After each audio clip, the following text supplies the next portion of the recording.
पहाड़ पर्वत नदी झरणार संपूर्ण थिबा अंचल मालकानगिरी जहाँ ओडिशार दक्षिण देश अवस्थित। आदिवासी जनजाति गड़ साजिता यही अंचल बंध गड़बा कंध कोया जनजाति जो माने एक सरल जीवन यापन करिथांती। एही जिला तार कला संस्कृति एवं पर्यटन पई एक श्रेष्ठ स्थान अधिकार करिछि।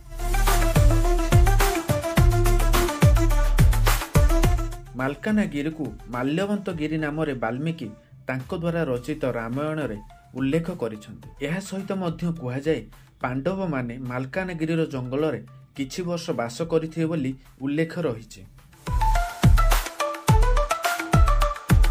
1936 मसीहा मध्य मालकानगिरी कोरापुट अंश थिला, किंतु 1992 अक्टोबर 2 रे यह कोरापुट जिल्लारू अलगा होई एक स्वतंत्र जिल्ला रे परिणत होइतिला।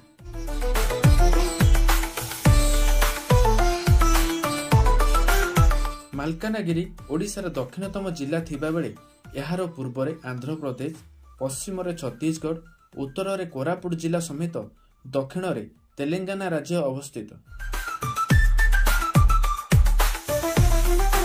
एही जिल्ला रे 7टी ब्लॉक सहित 7टी तहसील, 12टी पुलिस स्टेशन, 2टी सब डिविजन सहित 6 लाख अधिक जनसाधारण एठारे बास करती। कुया कुभी गुत भाषा समेत यही अंचलर लोके ओडिया भाषा को मध्य दैनंदिन जीवन में व्यवहार करिथांती। पर्यटन क्षेत्र में मध्य मालकानगिरी एक प्रमुख स्थान थिबा बेले एठारे आपण माने देखिबाकू पाइबे Balimela, Chitrakonda dam, Amakunda waterfall, Satiguda dam, Mallikeshwar temple, Goi hill, बोंडा हिल समेत अनेक पर्यटन क्षेत्र जहाँ पर्यटकों को आकर्षित करिथाय।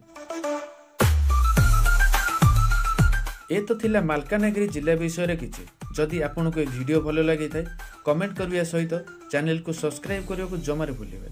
धन्यवाद।